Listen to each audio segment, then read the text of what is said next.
He bought an old warehouse from a strange old woman for $50. And no one expected this outcome, not even Steve himself.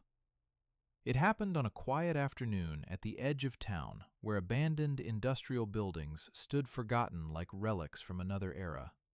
Steve had only stopped because he noticed a crooked, hand-painted sign hanging from a rusted fence that read, "For sale, $50."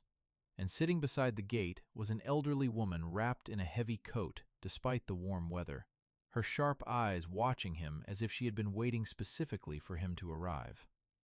The paperwork was real, the deed was real, the price was real, and when Steve asked why it was so cheap, the woman simply smiled faintly and said she didn't want it anymore.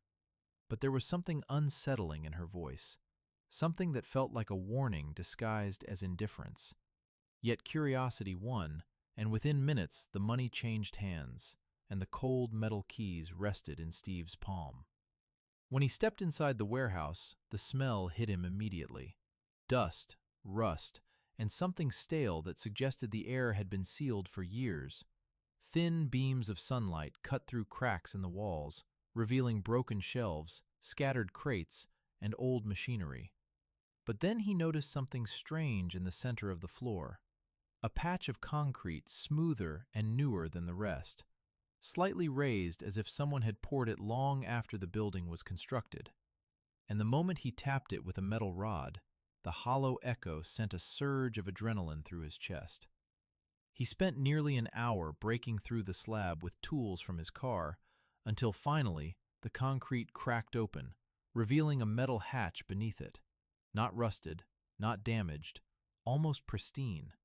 And the unease creeping into his mind grew stronger because someone had hidden this intentionally.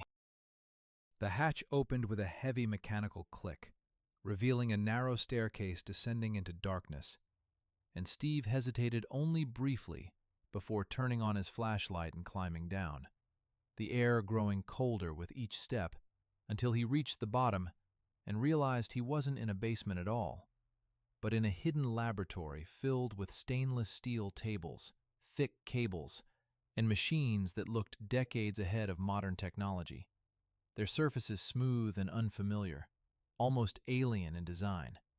And in the center of the room stood a chair surrounded by circular metal rings embedded with tiny lights. Something pulled him toward it, a sensation he couldn't explain. And the moment his hand touched the chair, the entire room came alive. Lights igniting, machines humming, vibrations pulsing through the floor, and suddenly images exploded inside his mind. Collapsing cities, unknown constellations spinning across black skies, geometric symbols forming and dissolving, voices whispering in languages he had never heard yet somehow understood. The sensory overload forcing him to scream as he fell backward onto the cold floor. When he finally escaped the warehouse, hours had passed, though it felt like minutes. And from that moment, his life began unraveling in ways no one around him could comprehend. Because he started seeing patterns everywhere, repeating numbers on license plates, symbols hidden in street signs, shapes forming in reflections, and he began obsessively sketching diagrams filled with complex mechanical structures that made no sense to anyone else. His family became frightened, his friends convinced he was losing his mind, and doctors eventually diagnosed him with a severe psychological episode triggered by stress and isolation, recommending psychiatric hospitalization for his own safety. But Steve knew the truth, because one night, while staring at the drawings covering his walls, he suddenly understood what they were. Not inventions, not fantasies, but instructions. Blueprints for the machine he had touched. And when he returned to the warehouse to prove it to himself, the laboratory was gone. The hatch sealed, the concrete floor restored as if nothing had ever existed. Except for one thing still sitting in the center of the room where the chair once stood. A small metallic object, glowing faintly with pulsing light. And when Steve picked it up, The symbols inside his mind returned stronger than ever, forming a single, terrifying realization that made his blood run cold. The machine had not shown him the future. It had changed him. And whatever knowledge now lived inside his head was something the human mind was never meant to carry. His hands began shaking the moment he touched the metallic object, because it wasn't just glowing, it was reacting to him, pulsing in the same rhythm as his heartbeat. And the instant his fingers closed around it, the warehouse around him seemed to distort for a fraction of a second, like reality itself had skipped a frame. A pressure filled his skull, not pain exactly, but something deeper, like information forcing its way into spaces that had never existed in his brain before. And images flooded him again. Not random this time, but precise, structured, terrifyingly clear. He saw the laboratory as it once was, filled with people wearing unfamiliar suits covered in symbols. He saw the old woman standing beside the machine, decades younger, speaking calmly to someone who wasn't fully visible. And then he saw himself, walking into the building long before he had ever bought it. The realization hit him so hard he nearly collapsed. Time wasn't behaving normally around that place. He staggered back outside into the daylight, breathing hard, but the world didn't feel stable anymore. Sounds seemed delayed, like echoes arriving half a second late. Moving cars left faint trails behind them.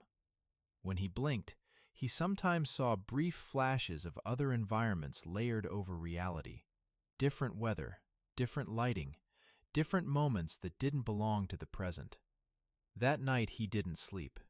Every time he closed his eyes, the symbols returned, rotating in perfect geometric patterns, assembling into complex structures that he somehow understood instinctively. By morning, he had filled pages with diagrams again, but this time they were far more advanced. Energy systems, mathematical sequences, spatial calculations that he had never studied in his life. When his sister came to check on him and saw the walls covered in incomprehensible formulas, the fear in her face confirmed what he already knew. To everyone else, he looked completely unstable. Within days, doctors were involved again. Words like delusion, psychosis, and involuntary evaluation were spoken in quiet conversations around him, and Steve realized that if he told anyone the truth, they would absolutely lock him away. But the worst part wasn't that people thought he was losing his mind. The worst part was that the object in his pocket was getting warmer. On the third night, it began emitting faint pulses of light through the fabric of his jacket, synchronized perfectly with his heartbeat, and when he held it up in the darkness, the surface unfolded slightly, revealing moving symbols beneath transparent layers like living circuitry. That was when the final memory returned. Not a vision, a memory. He saw the old woman again, standing across from him inside the laboratory, her voice calm, her eyes filled with something between sadness and urgency. And he suddenly understood why she sold him the warehouse for $50. She hadn't been getting rid of it. She had been passing it to him.